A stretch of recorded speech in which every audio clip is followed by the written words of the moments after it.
That's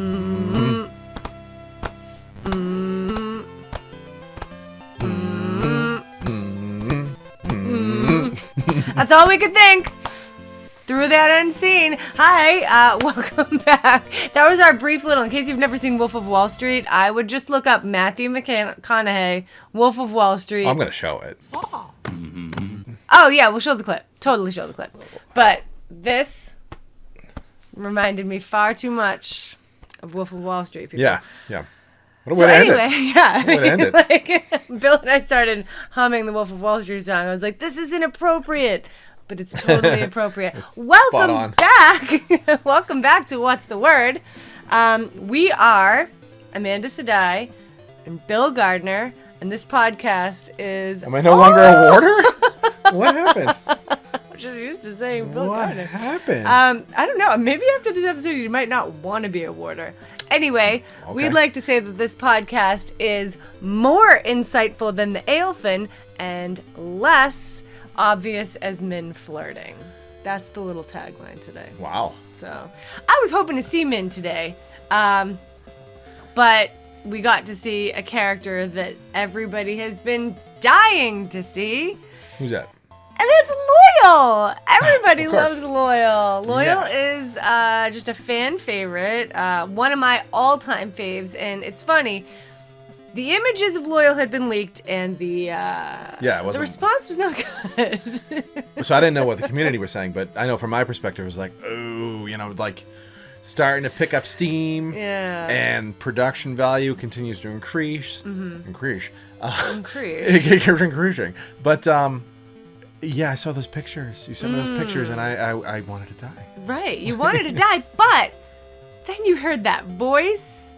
As soon as I heard the voice, I was like, this is my boy Loial, and I don't care what he looks like. He's my baby. Clap in the mic. Clap it in the mic. Italian energy. So, is that what that is? It seems like it, yeah. What did you ultimately think of Loial? Oh, hold on. No, your opinion matters. How do you not love Loial? He's so enthusiastic. He's so excited, and he's so... He is just the purest character. He's just so pure. And that Bell-like voice that they talked about, and he actually sounds so much like the audiobook narrator's imitation of Loial that I was like, take all my money. It's Loial. It's my boy. So, like, leaps and bounds ahead of the first couple images that I saw. Okay. So, big wins there. Oh! He's oddly menacing.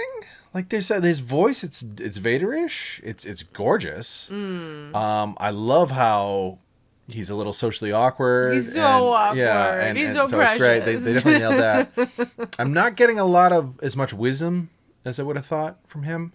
Well, Loial's a youngin'. He's a baby. Yeah. And he is awkward because. So you feel like he's definitely. I think he's perfect. And yes.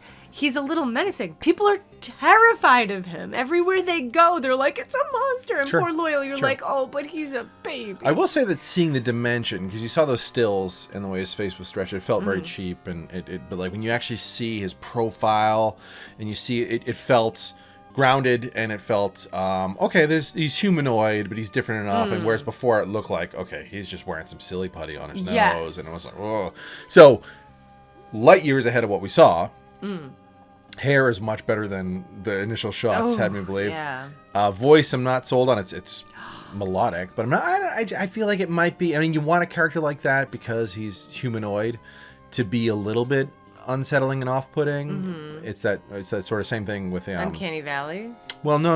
So I was talking about how you want with villains. You want to be able to feel like you can be in the same room with them, and you might be able to pull out. Be able to get by. Yeah. Similarly.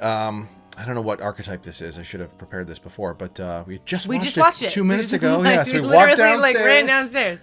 New camera. Hopefully that's working out. Yes. Well, we've been here before. Yeah. Old friends now. I don't know. Anyhow, so who's the Falcor. Falcor. Thank you. Did you like that? You knew exactly what I was talking about. So Falcor, the sort of companion. I don't want to call him an animal, but you know what I mean. He is What? Not an animal. I know, but like I always pictured him being a little bit more like sheep-like. I got very sheep-like out Did you? of Okay. that. So that's where I'm getting the animal thing. Okay, all right, fair. So, when you first meet Falkor, you're really like, oh, like get away, right? It's a little terrifying. No, I'm like, I want to take a ride through the sky with you. The first time when he wakes up and he sees that thing and is laughing. I loved it. You are meant to be a little unsettled. Okay. You may be a little braver than certainly most 8 to 10-year-olds. But I think that's good because Loial's character, he's this gentle beast, if you want to say, right? Sure. Okay, yes. So no, the gentle giant I'm bullying thing is great. him into liking Loial, everyone. His hands were the coolest. Did you notice that? So little markings on his hands. big. But they had all kinds of cool markings in the way they articulated. It was very good. I need to look more closely. He's got some kind of, it's not tattoo. It looked like I don't know if it's part of his skin or whatever, but yeah. It's Okay, nice patterns. All right. Let's take a step back because it feels to me like, again, we continue to, although I will have some quibbles, I'm sure you have a lot of gripes with this. I've got a couple I feel gripes. like, certainly production value wise, like, so one of the unsung heroes of this show so far has been the scenery. And I don't know, obviously Tar Valon was I'm sorry, pronunciation. Did I get that right? Did I pronounce that Okay, right? so I spent my whole life saying Tar Valon because it's supposed to be Avalon, like from King Arthur. What's that? Tar Valon. Wow. Tar No. Valon. No? Okay. Come on. So I grew up saying Tar Valon. In the books, they say Tar Valon. Oh. But it's supposed to be Avalon. So, like, just like A Egwene lady's Alver name. is supposed to be Guinevere. Egwene, yeah. So you have to kind of go along with that. So I always said Tar Valon.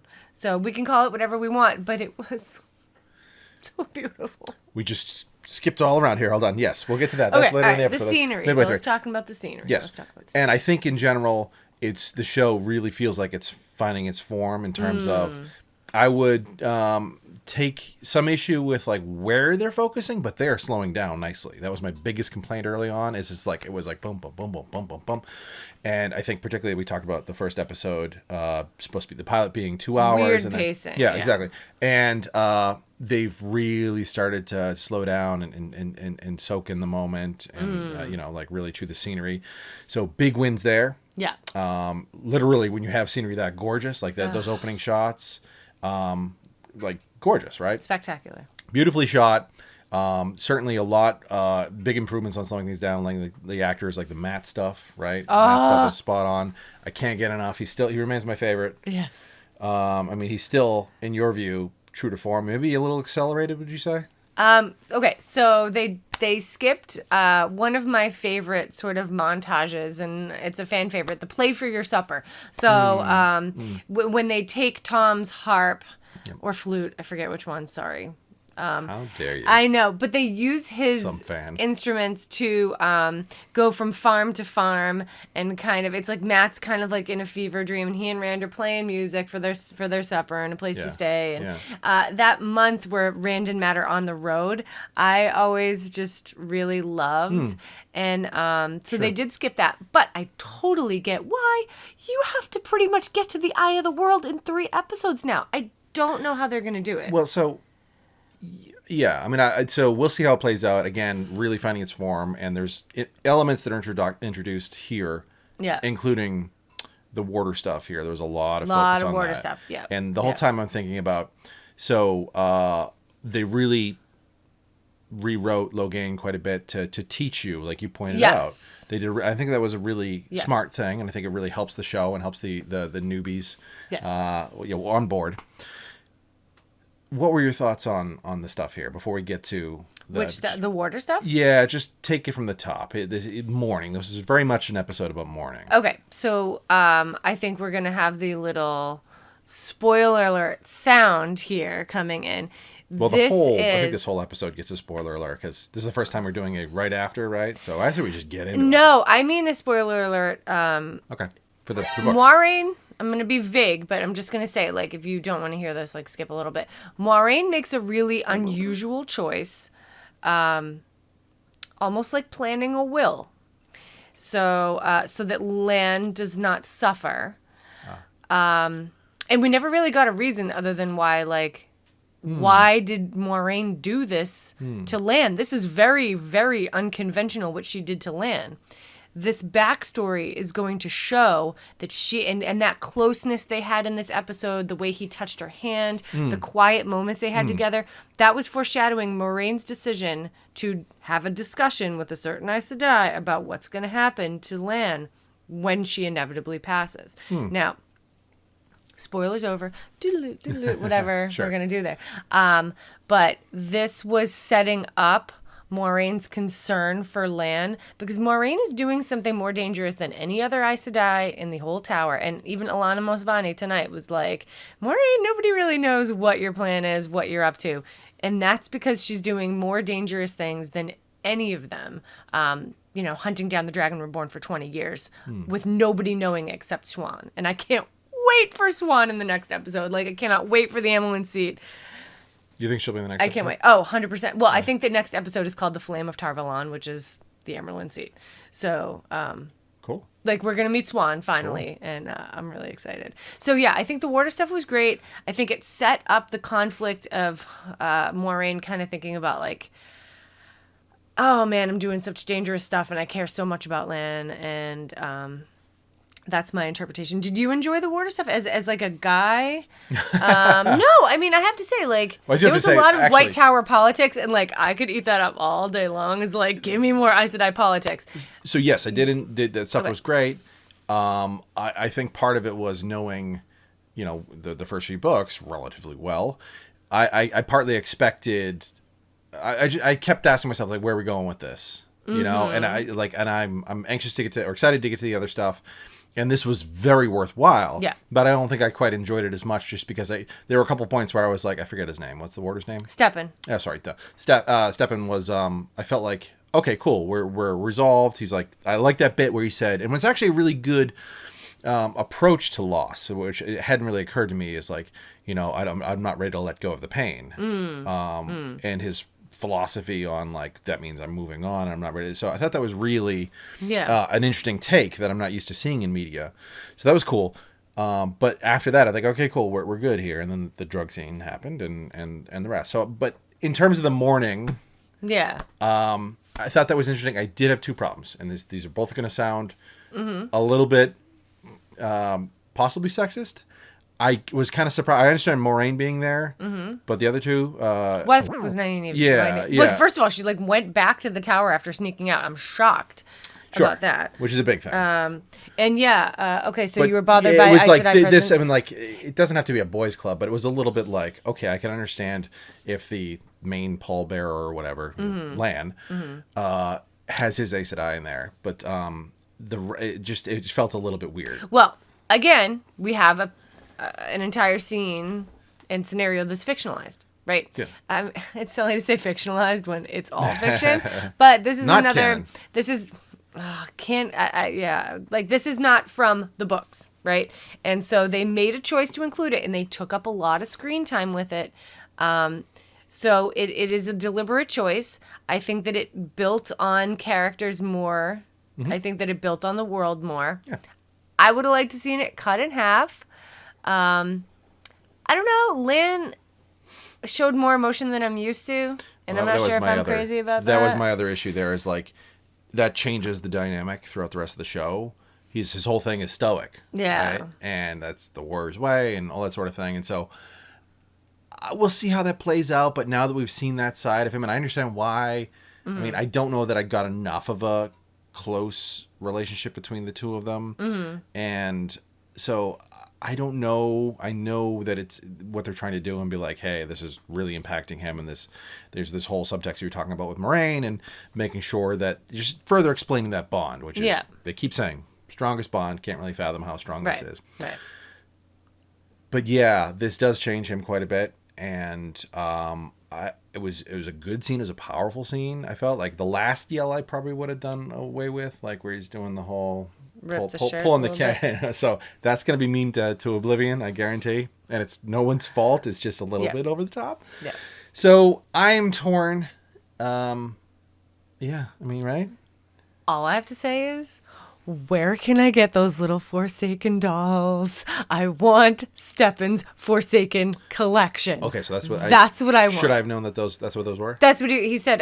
Lynn said, like, oh, I didn't think you were the superstitious type to make offerings to ward against the Forsaken. And you could see each one. Wait, so but hold on. He's warding against them. Doesn't mean he's doing it to them, right? No, it meant he was warding them off. And Lynn said, who do you want to ward off the most? He said, Ishamael, the father of lies. And we all know that's Baalzamon. Sorry, spoiler alert. So I just want them. Like you could see. Yeah. I could see which one was Grendel. I was like, oh, that's Grendel. That's probably Moghedien. That's probably... So I mentally started to be like, okay, but this brings me to my main gripe of the episode. Why did you call this episode Blood Calls Blood when it had nothing to do with the Dark Prophecy from Book 2? I was so excited when I saw the title episode Blood Calls Blood. I was like, oh my God, they're going to talk about Lanfear. They're going to like this is all supposed to happen in Book 2. That's a saying? So it's like a prophecy written in blood on the walls, like Daughter of Night. She walks again. Like they're talking about like Lanfear. She's here. She's, everybody's going to die. Like, it's just this great, great, great scary scene in Book 2. Okay. And I was like, oh my God, if they introduce my girl. So if you don't know me, Lanfear is my all-time favorite character. We're not going to talk about Sindane. I just love Lanfear so much. And I know that she hasn't been cast yet. And when it was called Blood Calls Blood, I was like, they're going to somehow jump into Book 2 stuff here. Like, but then they didn't. And it doesn't even make sense for a title. Well, I mean, the sacrifice that he made, or the seppuku, like. I guess. Yeah. So I think it's a callback to him losing his Aes Sedai, and then being like, that one follows the other, right? I guess. I just think that it's a weird out of context. That's I get it, a crummy red herring. Like. We know what that means. Don't call something like that's like sure. That's like calling episode 1 Easing the Badger. Like, no, you can't make Wheel of Time references to Wheel of Time fans and then not follow through. That's crappy of you. Interesting. Shame. Okay. Shame bell. Wow. I'm ringing it. You want a biscuit now? Yeah. That was several layers. Yeah, several layers. If you got that. Yeah. You got that mention in the comments if you have any idea what Bill's talking about. No, nobody does, ever. So what were some of the things that stood out to you that you think that like is worthy for like discussion or debate or same question, banter? Same question to you. You're the pro. Well, you made a comment on the scenery when they were running from the Whitecloaks. You go, oh my God, what's that? Oh, yeah, when they were, exactly. They're running from the Whitecloaks, and there was 3 faces. We're going to have to go back and pause. Like big stone heads. Like a scared, maybe sad. And I didn't really, it was maybe a 2-second shot. It felt like fresh carvings. They were a little rounded out, but they were, they didn't have any moss, and they felt very clean. So, very bizarre. But you pointed out earlier on, I don't think this is related, it was interesting to see the way that each of the characters, and when they were first shown, they're walking past one of the portal stones. Yes, there were portal stones in this episode. And that's another reason why I was like, are they jumping into Great Hunt stuff? Great Hunt content. I was wondering, if they were going to get around faster because they were going to take portal stones instead of use the ways. But they're going to go into the ways. Everybody knows. They better go into the ways. Oh, they'll go into the ways. Into the ways, yeah. Although it's going to be tough to show visually, I feel like. The Machin Shin. I'm dying to see how they do that. So one of the reasons, the Black Wind in the ways. Okay, yeah. Okay, sure. So one of the reasons they said that Loial looks the way he does, because Rafe did a great Q&A on Reddit, and they were like, we've seen screenshots of Loial. We are concerned. And Rafe was just like, listen, we don't have a budget to do 100% CGI character. They're like, so we made him with visual effects that we could do. We weren't going to CGI him. It's just too expensive. But that makes me think that they're saving the CGI for stuff like the Machin Shin.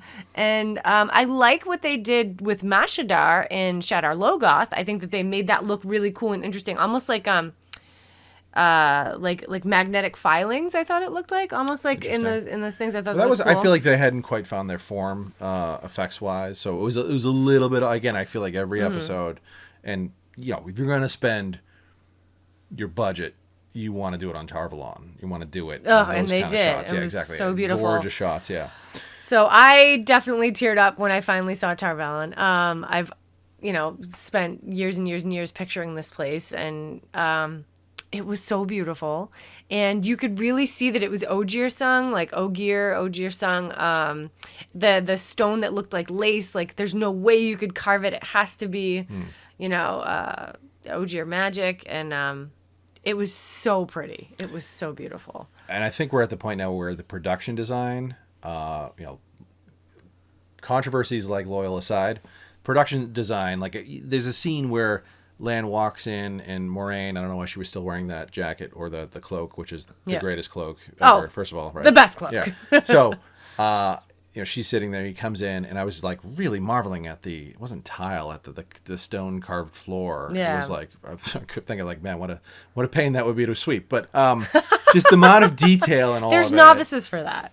Yeah, that's true. Yeah, that is true. Get to work on Eve. Yeah, there's a lot of attention to detail there. That's really good. Even down to like Logain's cage, there's a lot of... Oh, I love the styling of his cage. I thought that was really cool. So I think throughout, there's a lot of attention. And also, Red Aja, what's her name again? Leandrin. Leandrin. That little side leather piece. There's so many details that are like... Chef's kiss. And can we talk about Leandrin? Because remember last video, I said they're going to merge her with Elida. It's happening, people. You heard it here first. There's no way they're going to bring Elida in and have Leandrin as well. It's very clear that they're setting her up as a powerful mover and shaker in the tower who is against Swan Sanche. That's Elida. And she's a red. Like, why would you have two bitchy, awful reds so similar in a series? Well, spoiler alert, one is Black Aja and one is not. But I don't know how they're going to reconcile that, but they're blending the two characters without a doubt. Interesting. Yeah. Cool. That's what I gotta say about that. Elida. When did she first get introduced? So she is introduced in the first book when Rand comes into Camelin and goes into the castle and meets Elaine. Yep. And Elaine's mother, Morghese, who's the queen of Andor. And standing next to Morghese is Elida, who is the queen of Andor's advisor. And Elida has a foretelling that... this is super nerdy. Super layers. There's so many things in this episode that I feel like you got to get into. Yeah. Shotgun. Let's shotgun through it all real quick. Okay. Yeah. Okay. So that's where you meet Elida, and they're not doing Camelin in season 1. I think he's going to meet, as I mentioned in the last episode, he's going to meet Elaine in another context. Okay. All right. So you think they're going to have? You're still going to? Okay. I think they're cutting the Camelin book 1 plotline altogether. Okay. Altogether, and that's why you can cut Elida. And I think you might even be able to cut Morghese. Interesting. Okay. Like, they're trimming. They're placing their emphasis on weird things, but I'm okay with it. Like, this episode was fast and yet slow. Like, I didn't think they needed all the backstories with the Tinkers. But now that it came to a head and we finally have the Whitecloak situation, I think that was good. What did you think of the Whitecloak scene? It was a little longer than it should have been. He is magnetic. That character, he's just fantastic. But again, you give him a little too much screen time. And I like the setup with Perrin. I was expecting him to pay that off, and I didn't expect Egwene to channel there, honestly. So I kind of would have liked to keep... I guess it's nice that they're still out there and they're going to be doubly after Egwene at this point, so that's good. I'm trying to think how that... how far from source are we here on this? So, this shames me to say, but the Perrin and Egwene chapters I always kind of read really quickly because I just wasn't interested in what was happening to them as much as I was interested in what was happening to everyone else. This is pivotal. Rusted Root? Okay, so one of our private jokes is that when Bill first saw the group from the Two Rivers, when the screenshot was leaked, he said, "This looks like a Rusted Root video." So please go and Google "Send Me On My Way" by Rusted Root. We'll put a picture up. There's one picture. One of the first cast shots, it was like, that is Rusted Root. And a part of me, honestly, I came into this being like, this isn't going to be good, because it's a tough thing to pull off. They are. I think there's yes, they're definitely. I think we're over the humps at this point, so they're pulling it off. But part of me was like, I didn't. Yikes! I didn't want you to be. I didn't want this to sort of limp into the series. I wanted this to be either really great or just terrible, and it's heading towards really great right now. Great. Slow. Again, it's every episode. I feel yes. Like, yes. Anyway, Russell Drew. Same memory. So, to answer your question in a vaguer way, what Perrin does changes the rest of his life. In this scene is pivotal to changing the rest of Perrin's life, bar none. So it's close enough to the source material. I mean, he kills Whitecloaks. He's responsible for their deaths. Mm-hmm. Wolves are involved. Yeah, that's enough. That's enough to say, like, yeah, it did what it had to do. Yeah. But good. The torture was too much. It was really like I was on pins and needles looking away. Yeah, you know me. Like I don't feel like this is the kind of show that tonally would do that, and I felt like it wasn't. What was it? It was tasteful torture. It wasn't gratuitous. There's blood, and it was, but I think that what? I was just so squeamish. Yeah, I think all that. I mean, it was not. And it was nowhere near Tarantino. I think there was a little restraint here. I'm glad that they addressed the fact that you don't have to move your hands to channel. Because everybody was so pissed off. Like, why are you cutting off Aes Sedai? That right there is a lesson that I think that a lot of the complaints that I've heard, and I haven't leaned that heavily, but to my friends who are super hardcore on this. But they watch this. Looking specifically at Eric and Luke. Hey guys. I think that sometimes you don't know how these things are going to play out. They'll do a little riff on a familiar concept. They'll change it up, and I am very like being a huge X-Men fan and watching the way that the series of movies continue to be like. It started off pretty faithful. There's some liberties taken, and that's great. Take some liberties. But it's like when you start inventing entirely new characters just because like, well, I'm a writer, and I don't care if you have 50 years of history here. And hundreds of characters. I'm going to invent my own character. This character is going to be, they spit acid and they have fairy wings, and that's going to be better than any of the like. Stop. Just stop. Right. So anyway, there's some riffing going on here, and it's nice to see that a lot of it is sort of lost in myth and translation, and that like the thing about the we're not sure, the most controversial part of the series so far. Dragon is reborn, and we're not sure if it's a man or a woman. Right. And was it you that was sharing that thing about? Is part of that the Aes Sedai are not very trusting, and that they're just like they're sort of normally question things, and they're not going to take a prophecy at face value. And... Well, I mean, part of the reason Robert Jordan wrote this series is he wants people to understand that, like, you can't believe every prophecy's out there. Like, you've got to understand this stuff is thousands of years old. And if you are taking it all literally, what are you doing? Like, you don't understand. Like, all you have to do is read the intro to every book, the wheel of time turns, ages and come to pass, and things become myth, and myth becomes legend. Like, the whole point is that, yes, it's all convoluted. Yeah. So, but yes, in this turning or in this version, people think the dragon could be a man or a woman. It doesn't make sense. However, something we've discussed is like, if the Dark One tainted Saidin, why would the Dragon Reborn be a woman? She would just be a powerful bomb Aes Sedai. Like, she would, like, if the Dragon Reborn was a woman, then, like, awesome. She'll probably be Amyrlin Seat and be amazing and not go crazy. Like, really, for the story to work properly, it has to be a man. Because he has to deal with the taint and deal with the madness and still save the world. Hold on. When the source was tainted, obviously you get the tainted the he tainted the male half. Yes, the male half. That I don't see that as being like it can only ever be male. Let's just be like, hey, I had No, but wouldn't everybody go to bed every night being like, please let the next dragon be a woman? Yeah, like, sure. I think again that the incentive to make that change early on and disprove it is great because a lot of the chatter I see is people being like, "Oh, I wonder if it's Matt. I wonder if it," and that is priceless. Yeah. Right? The same way you had read Game of Thrones, and I had not, and we went into the Red Wedding, and you knew, and actually I think I might have known because you had said something about Red, and I was like, "Oh, really? That means that."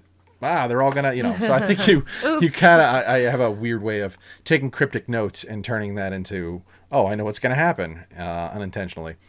And the same thing happened with the Purple Wedding.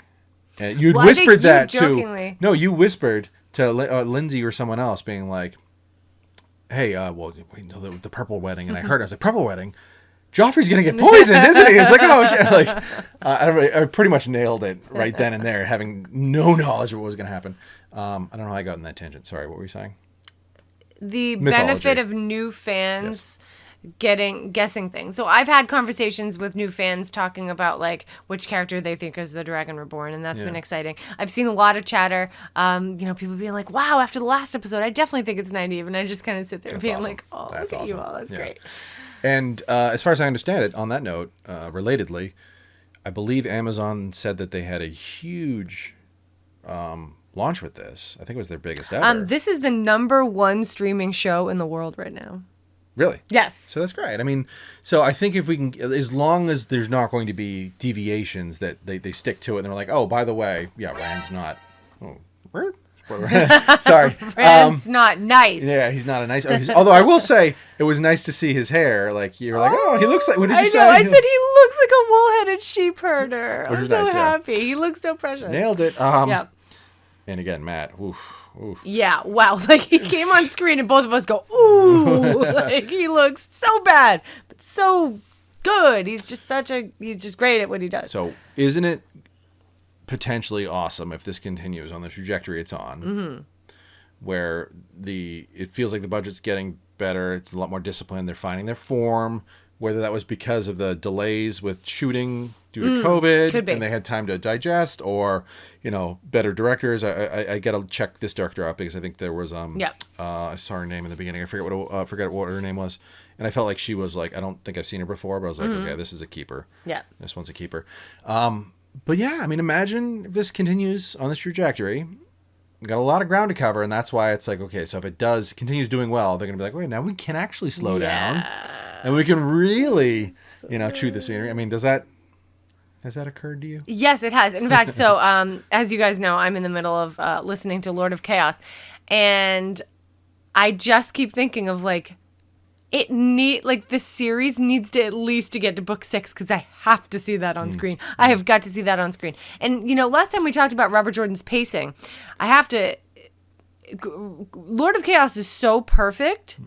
But the one thing I have to criticize is he packed almost every climax in the whole series into Lord of Chaos. I'm not going to say which ones they are, but there are at least 5 things that should have been the climax of other books. They're so important, and they're just casually in Lord of Chaos. Like, oh, no big deal that beep, beep, beep, beep, beep. Like, it is that packed with impactful moments. Yeah. So... pacing. Yeah, I have to see Lord of Chaos on screen. If I don't, I'm just going to make a terrible fan video of it. And you guys can see me do Don't say that. Actually, we haven't invited much comment here, but maybe we should ask casting for that. People's opinions on casting. Future characters? Well, no, that's true too, but I was going to say that the fan version. They don't know your friends. Eric, Luke, do you guys have ideas on who in our circles could be cast for that? Well, actually, we should do a little chat about remaining characters who should they cast, right? Okay, so there's this one. We can do another time. One tease, and like I'm saying, this could be a whole different thing. We can like make the case for them, right? Yeah, that would be great. I'm sure. Nobody in the comments told me no, aside from you, about Star Wars stuff. I'm gonna hold off. So yeah, what's your tease? So just give us one character who you'd cast, so we can see how good you are at this, because you've thought about this a lot. Oh! I thought you were saying just like, who do you want to see cast? I'm like, I have to see Lanfear cast next. Like she has to be next. Who's your dream cast? Saga. Okay, so here's the thing. I'm so old that I don't know who young actresses are anymore. So Selena Gomez. Okay, what's funny about that is he said Selena. Folks. She goes by Celine. Oh, well. Yeah. That's good. So, Good. that's funny. Celine Gomez. I was channeling there. Yeah. I was like... That's really funny. Mm-hmm. Oh, he's channeling. Yeah, I need to see Lanfear cast. Wait, so, like immediately. So, okay. Well, hold on, though. She's timeless, right?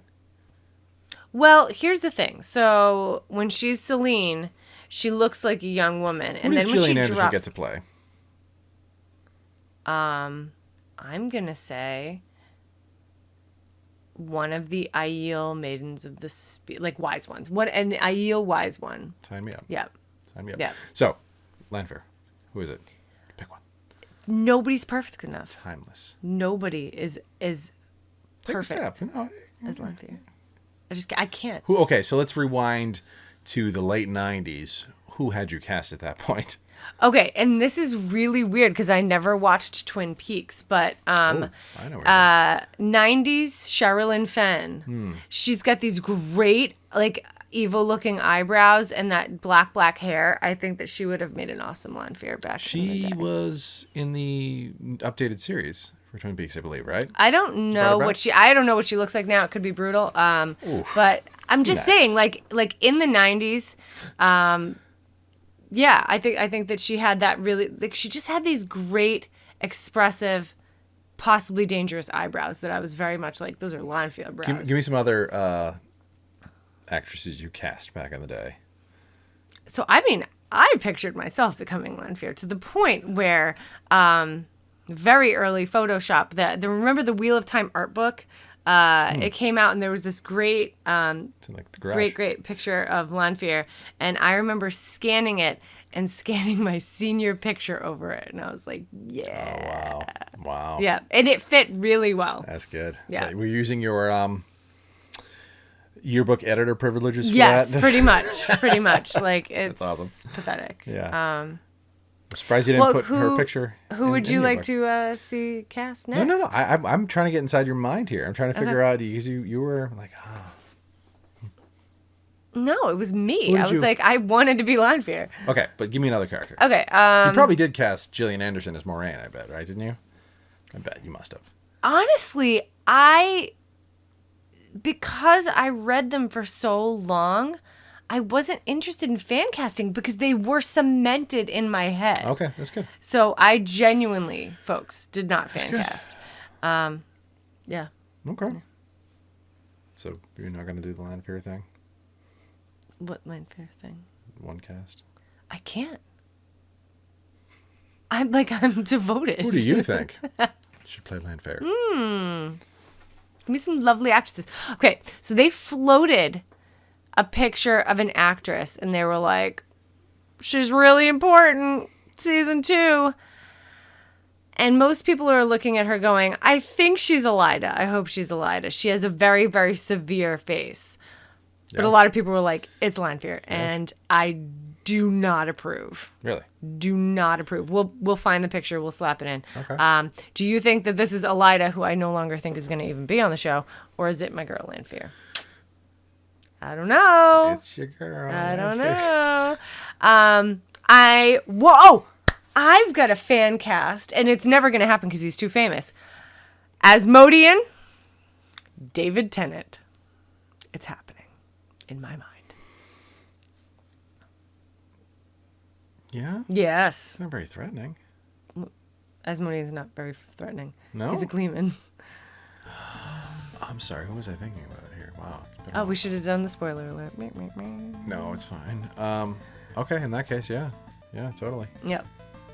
Were you thinking like Ishamael? No. Although David Tennant can be totally menacing. You saw him in Jessica Jones.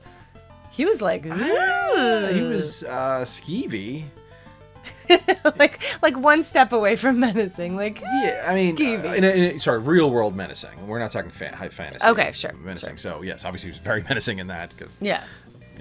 Manipulator and horrible and so it's nice to see him stretch like that. Yeah. Right. Yeah. He's my fan cast Asmodean. Interesting. So, yeah. I thought of that a few weeks ago. I was like, ooh, I like that. What else did we not cover here in the episode? I took notes on my phone to see if things that I wanted to talk about during the episode. Oh, the bone break fever. I'm not happy with this.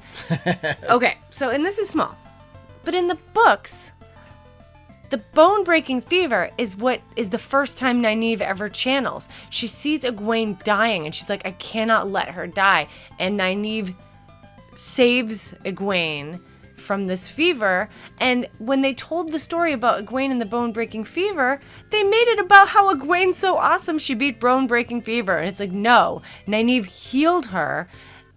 And that's what happened. I mean, Nynaeve did just have the greatest AoE heal of all time. So maybe it's okay that Nynaeve Egwene gets a little bit of, characterization. Because she's kind of actually, I haven't really thought much about it. I love the poof, the little poof of fire. Oh my gosh, when she threw the fireball and it was just like, meh. It's really interesting to watch that dynamic between how Nynaeve is, how it's going for her. And how it started, how it's going. Yeah. So I don't know. So you had a real problem with that. I understand. That makes sense. It bothers me. The second little note I have is, what is that painting in Moraine's room that she opens? Like, what was that? Remember, she walked up to the wall to this like golden thing, and she opened this painting, and there was just like a painting, of a woman in it. Like, I don't know what that is. I don't know what it's supposed to be. I hate liking Alana Mosmani. Like, Priyanka Bose is pretty awesome. Like, I enjoy that character, and I don't later on. So, how are people feeling about Alana? I'm curious. She seems to be a fan favorite among people who have never read the books. People are like, oh, I like that green with the two warders, blah, blah, blah. As far as Aes Sedai go, do you like Alana? Do you dislike Alana? Yeah, I'm intrigued. Definitely am. I think interesting casting. I love the relationship that they have, the sort of like almost like girls club thing that's going on. Yeah. And the fact that she was comfortable enough, Moiraine was comfortable enough to put her boots up on the bed. And so there's definitely a lot of like subtle bits of, because that's not something I would expect Moiraine to do. No, this Moiraine is very human. Book Moiraine. No, but she is still very fun. And actually, I wanted to talk about her for a second because you heard me in the first episode. I think that, again, in terms of finding the show's form, I think that they finally found the right mix and balance for her, because the first episode for her, I think she's doing really interesting things, but I think her voice was too high and was a little bit hammy, and it honestly, that was more than the Trolloc effects, more than any of that sort. She was the thing that kind of ruined the I know. No, but I mean, like, I disagree. Her summons were like really over the top goofy, and like the way she was lit, but most importantly, her voice, like the voice was, and I love the little quirks in her voice. She's got a little bit like, I don't know, like it's not quite nasally, but it's like it's really interesting. But it would like dominate the scene. My two biggest issues, and one of them remains right now. The music is not working for me at all. Like when they do the vocals in the music, it's super distracting. And in fact, in this episode, there was one scene, I think it was in Tar Valon, when they start playing the music, and it's like great grand shots, and they're going up the streets, and then you hear the chants, whatever, and then like they cut to a character who's like not yawning, but they had their mouth open, and it was really jarring and distracting. You didn't notice this? No, but I do know that all the songs have been in Old Tongue, which I like. But so when they first started to show off the soundtrack, I never liked something the first time I listened to it. And I listened to the whole soundtrack a couple times, and nothing really grabbed me. Yeah. So no, I'm not crazy about the music, but it doesn't take me out. It sounds like it takes you out. The theme, it took me a couple episodes to get into the show's theme. Oh, the theme song is great. Which is really strong. I love that. And that's where I think the vocals work, because it's more hypnotic and understated. Yeah. Whereas when it's in the show, it's like, hey, listen up, we're gonna do some vocals now, and it's you're gonna listen to Old Tongue and you're gonna like it. And it's not working for me. It's like, and the rest of it's very like understated and not really noticeable, and therefore again, it's all about that contrast. You're like, it's got this underbed. I'm not really getting a sense for magic. I'm not getting a sense for the environments and majesty of nature or any of that. Like those opening shots in this episode. I don't know why I pronounced it like that. Opening shots. Subaru. Go to Yale to...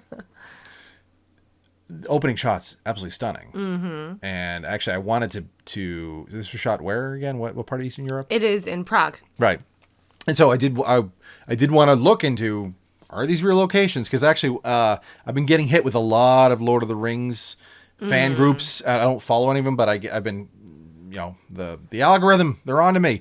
They know you're a nerd. Yeah, no, I've started to get all kinds of Lord of the Rings stuff, and it's great. Like lots of world building stuff, lots of really fascinating facts about the way the show was shot, and just like little things about the cast, and really enjoying that. It's really brightening up my day for the past few weeks. Where was I going?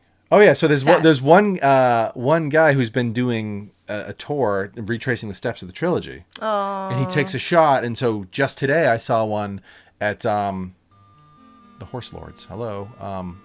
The Rohirrim? Yeah, what's Rohan. Rohan, the shot of Rohan with where I almost said Egwene, where Eowyn comes out of the castle in that sweeping shot, which the scarf the most or beautiful. the flag gets torn off. So he's standing there, and it's like even without seeing the shot before, I saw the mountain formation. I was like, I know that shot, and I looked and I was like, oh yeah, that's exactly it. And so I don't know how much, I haven't followed the journey. It's just like they keep popping up, and I'm like, this is awesome. I got to show it to you because he's hit a lot of the landmarks. So a couple days ago, it was the Great Watchtower of Al-Mansur. Ooh, yeah, it was great. I love it. Yeah, I need to go to Prague now.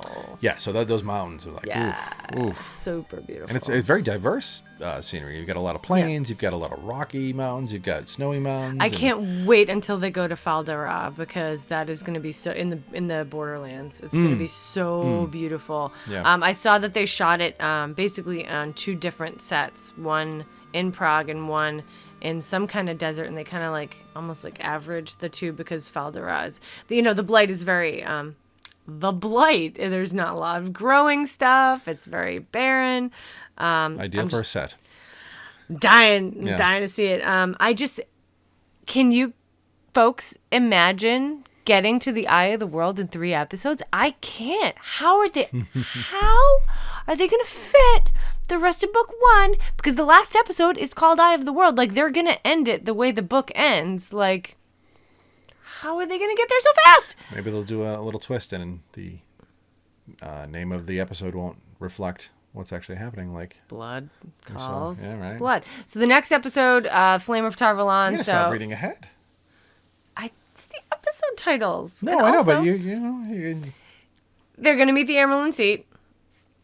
I'm assuming that the next episode is going to be In the Ways.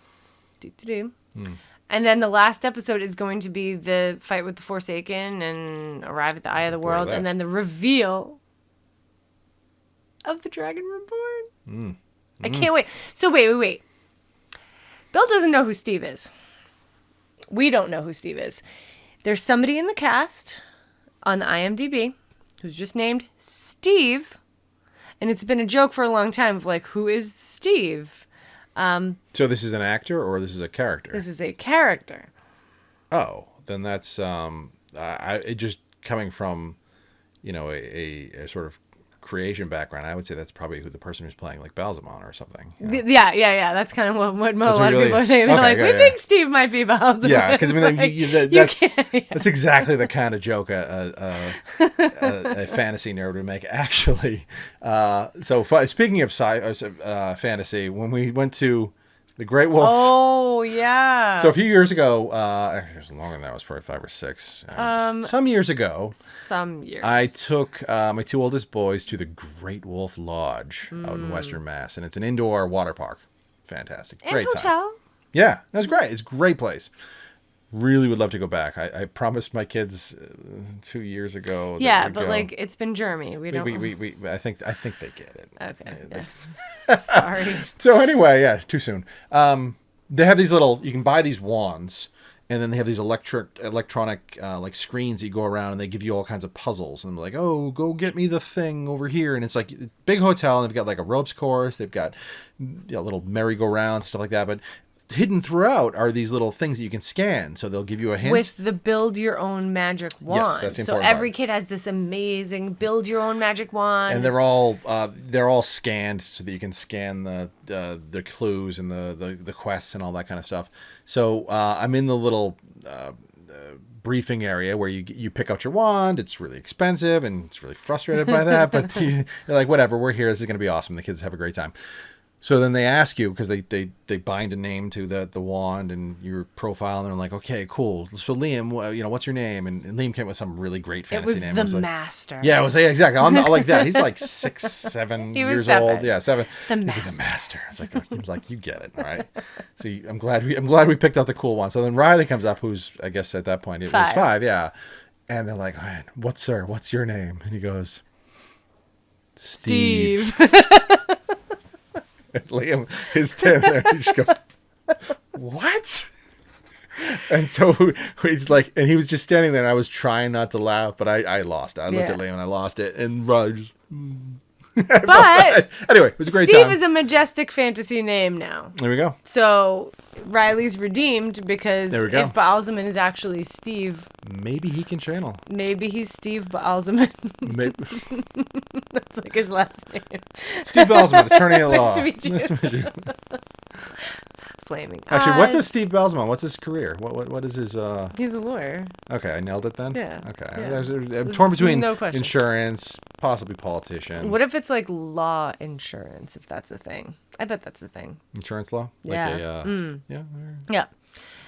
Anyway, Steve, lawyers, lots of things in this episode.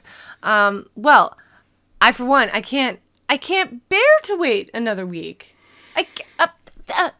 Yeah, it's this has been great.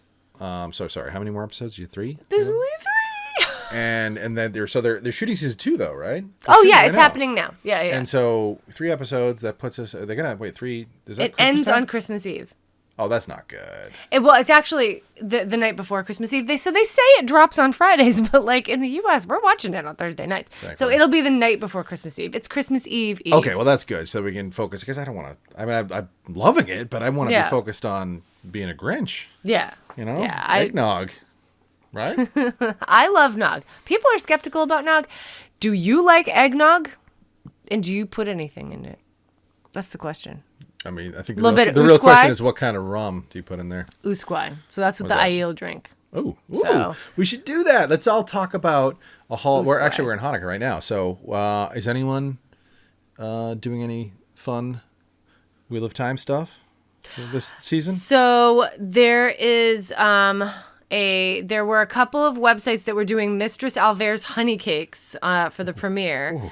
And I wanted to do Wheel of Time, Thyme, and make it a cooking show. You've used the time. But this guy didn't think that was a very good idea. The time pun. So like it's a good pun. One of her novels. What was it called again? Gastrophysics. No, I know that. The show in the book. What was it called? It was Time After Time, or what was it? I don't remember. No, it makes me sad. Time, yeah. Sorry. Anyway, it's a great. It's a time traveling food critic story, and it was fantastic.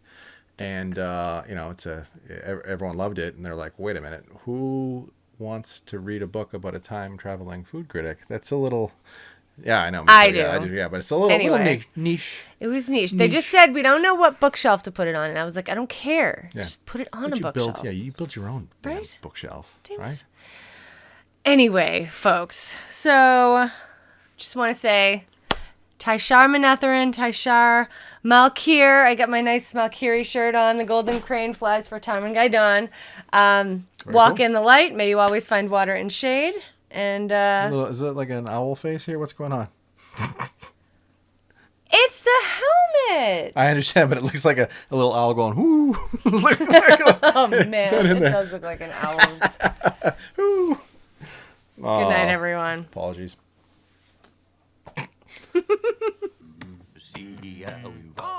The money comes in, the parade comes to town.